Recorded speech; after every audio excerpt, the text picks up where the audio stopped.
So I work for PopCap in Dublin, and we look after quite a lot of the smartphone and tablet stuff and some Facebook stuff. So we primarily, at the moment, we're working on Plants vs. Zombies, Peggle, Bejeweled, and some Facebook stuff as well. So for those of you who don't know much about PopCap, first of all, I need to find the right button.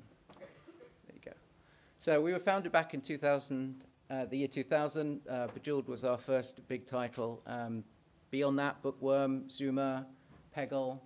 We entered the Facebook arena back, I think, in 2008, middle of 2008, with Bejeweled Blitz, which is still going strong. Zuma Blitz followed after that. We've got some other titles on or about to be on Facebook. And that's about it in terms of the timeline. That's a quick snapshot of most of our brands.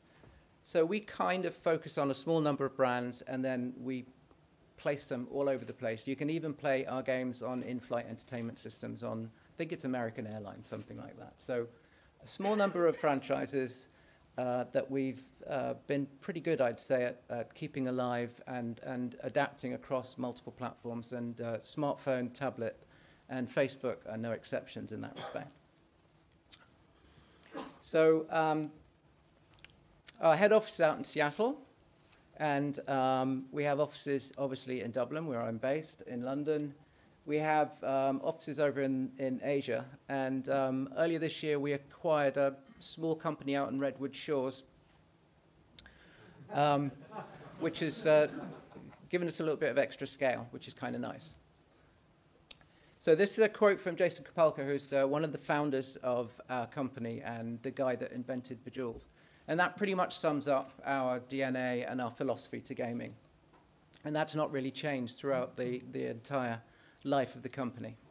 So what I'm going to talk to you about today, so how many people here actually are in the business of making smartphone or tablet games? Okay, about a third of the audience. And how many of you are being successful at it? Okay, so this is for you guys. And so I'm hopefully going to tell you how to fail so that you can actually lose your market share and give it to PopCap. And none of this stuff none of this stuff should come as a surprise, and some of it actually echoes bits and pieces that you've already heard. So 10 points to failure. First one is absolutely ignore the power of freemium. You really shouldn't bother with any kind of freemium game at all. It's really not worth it at all.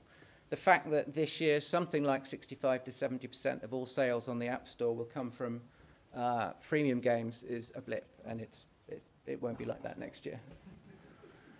Number two, completely ignore Android. It's a complete waste of time.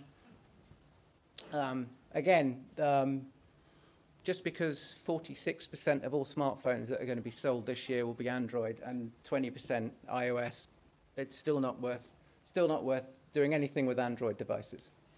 And absolutely don't bother with the Kindle Fire. It's a complete waste of time.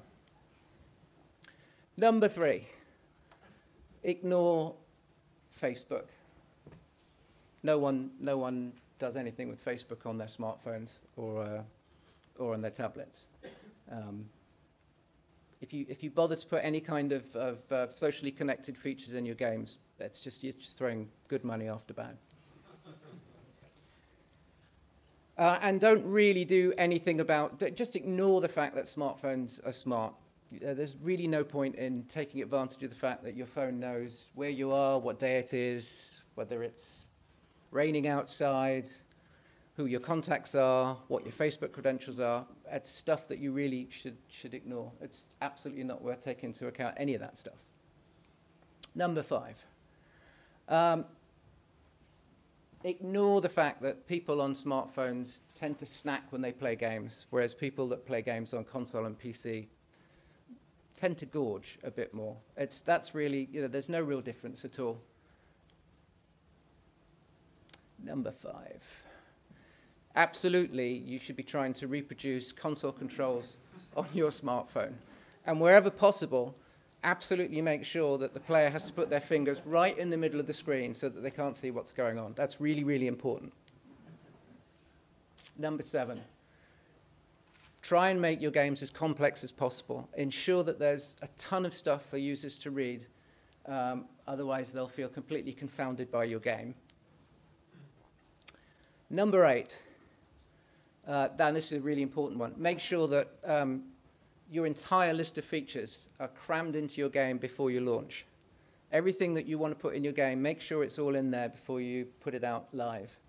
And then, this is another really important one. Never bother to update your game. Number 9, personal favorite of mine. Make excessive use of the accelerometer. If at all possible, design all your games so that the only way you can play them is by tilting the device. And finally, don't bother to put any analytics at all into your games. Complete waste of time. You know what's best. It's absolutely not worth listening to your customers at all. Or if you are going to put analytics in, make sure that you put the wrong ones in. Or better still, put every analytic into your game. So just to give you a quick summary of those, ignore freemium, blank Android, completely don't bother with Facebook, don't take advantage of the fact that smartphones are smart, don't make snackable games, reproduce console controls on your smartphone, ensure that there's a ton of instructions for people to read. Launch feature heavy, never update. Use the accelerometer at all times. And put the wrong analytics into your game or put none at all. And if you do all of those, you'll be giving us all your market share. So thank you very much.